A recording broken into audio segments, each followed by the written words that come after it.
Are there any questions? I hope so.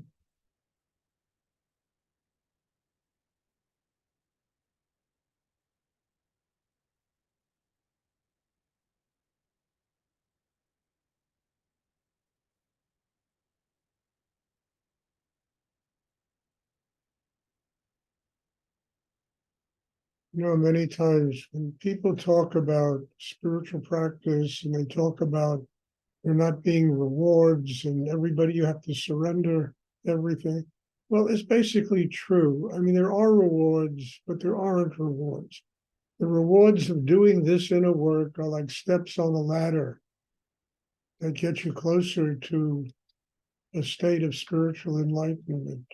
Each step is a very major step. Learning about life, learning about yourself, learning about how to keep your heart open and how to stay balanced every day. All of that is part of a process that leads to, oneness with higher energy in the universe.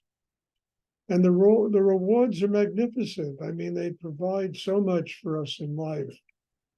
And we have to be able to have gratitude for them and learn how to use them literally as steps on a ladder to get closer to God. Because if we get lost in those things, it becomes the end of the spiritual process inside us. And that's all right if that's all people want out of life, whether it's, whatever it is, I mean, if that's what they want in life, it's fine. But they have to learn how to live that way with gratitude, with an open heart, with, and really see whatever the magic is and the sacred nature of what they've attained in their life.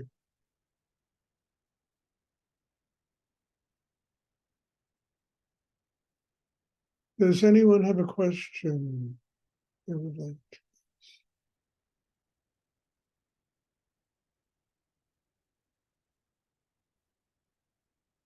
I mean, the greatest reward for me, I think, is you all learning what I teach. Because as you learn and truly evolve doing this, it really ultimately frees me. I've done my service in the world. I passed on this extraordinary meditation practice to other people who can use it in order to serve God, to serve a higher energy.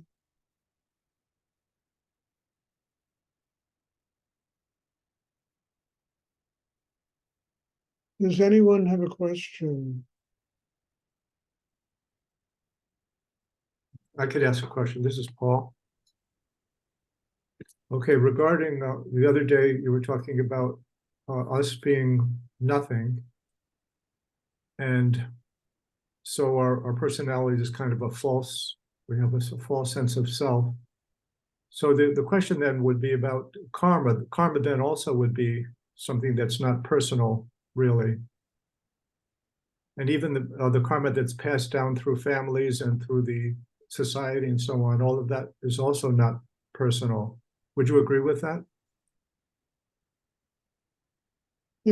I do and I don't, Paul. I agree with it. Look, karma is just basically every act, everything you do in living your life is your karma, which makes it personal because you're the one who's living through the experience of that karma.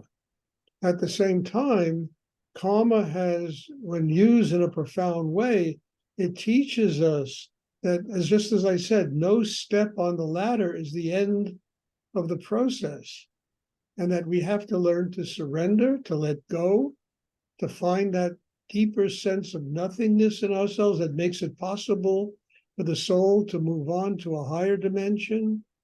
So all of it is personal, and yet it's not personal. It's personal because we are living through it. Emotionally, mentally, physically, in every way, we are living through it. And it affects our day-to-day life. It's not personal because the ultimate goal is to get free of it. Because all of that karma, it usually involves with suffering and difficulty and interrelationships with people that are, that really demand a great deal from us.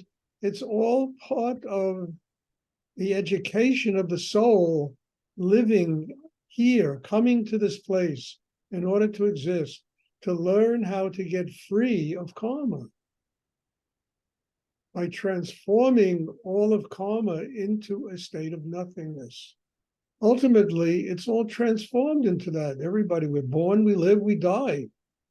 And when we leave the world, everything is transformed into nothingness. So the whole purpose of doing deep spiritual practice is to learn how to get free of oneself and not wait to the moment we leave the world to finally be free of, but to learn how while we live, how to get free of oneself. And years of doing this, I've discovered the only way to get free of oneself is to live here with an open heart, with love, with compassion, with forgiveness, with all of those higher elements of what it means to be a human being. And once we've managed to live that way, we're working out our karma. That's what we're here to learn.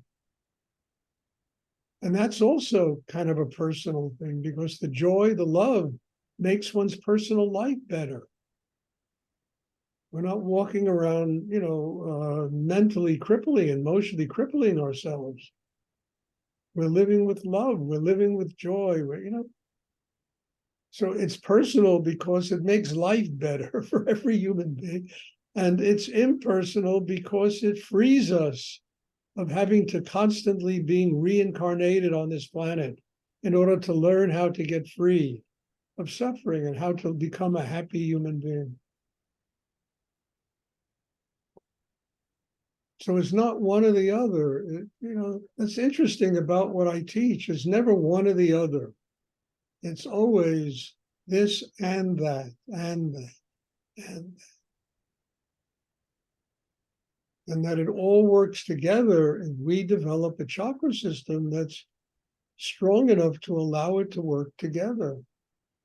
Positive and negative no longer exists. It's just all a teacher.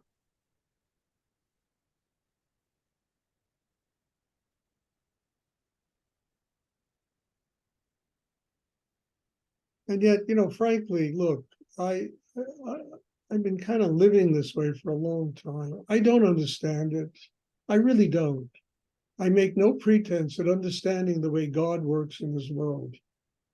I'm open to learn from it. I want it to teach me how I can continue to grow inside myself without having to intellectually, make sense out of it, because it's never going to make sense. I mean, how do all these Zen koans and all these parables, intellectually, none of them make sense. And yet every one of them works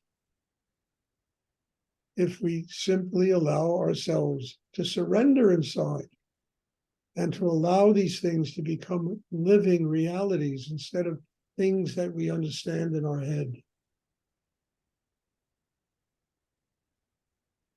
And I've been doing this meditation for a really long time. I don't understand 90% of the things that happen through this meditation. All I know is I'm so grateful they happen.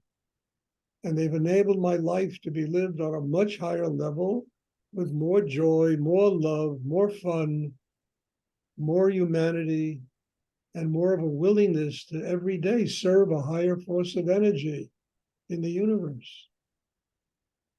That frees us of karma. It frees one of karma. Come to the end of karma. Get off the merry-go-round.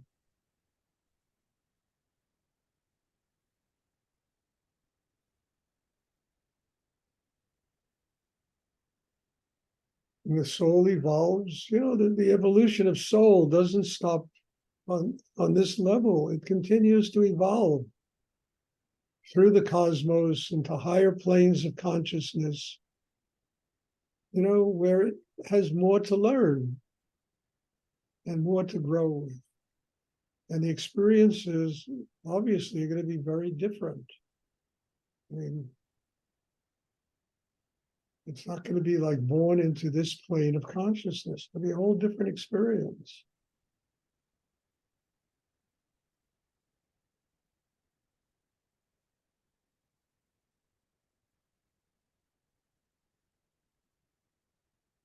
Does anyone else have a question? Thank you. How to find self and love self? How to find what? Self. Me. Self Yeah. And love self. and laughter? Love. Love. Okay. Christoph, stay with what I teach, okay? Stay with it for a while. Open your heart, use the breathing to develop your chakra system. Learn how to surrender deeply inside yourself. Let go of all your problems. Get balanced inside, get your mind. You will find both those things. You really will, because that's at the other side of what human beings usually go through every day. You have to get free of yourself in order to truly learn how to love unconditionally. So this meditation is about building an inner life that will get you strong enough to get free of yourself.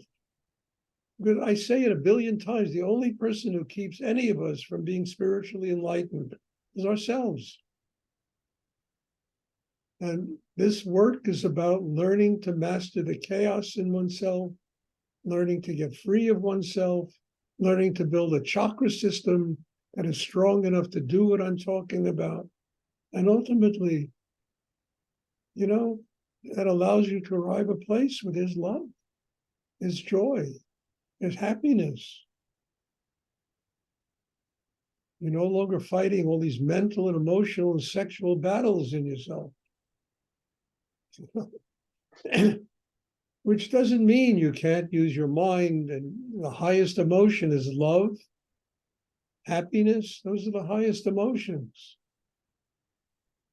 And sexual energy is very important in the development of a spiritual life. Use consciously.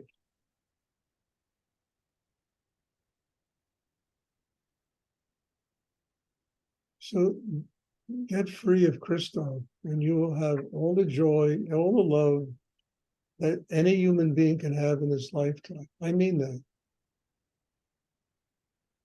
And I'm not talking from having gone through this, because, man, I was a prisoner of Stuart when I was younger, serious prisoner of Stuart. And I had to get free of me. And it took nothing away. I wanted to be a writer when I've written a dozen books.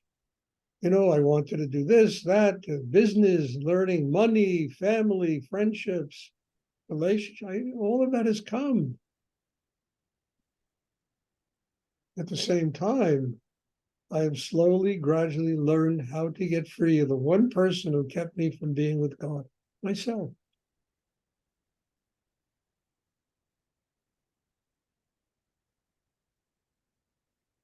All right.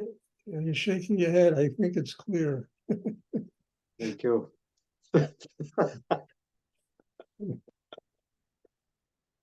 Does anyone else have a question they would like to ask?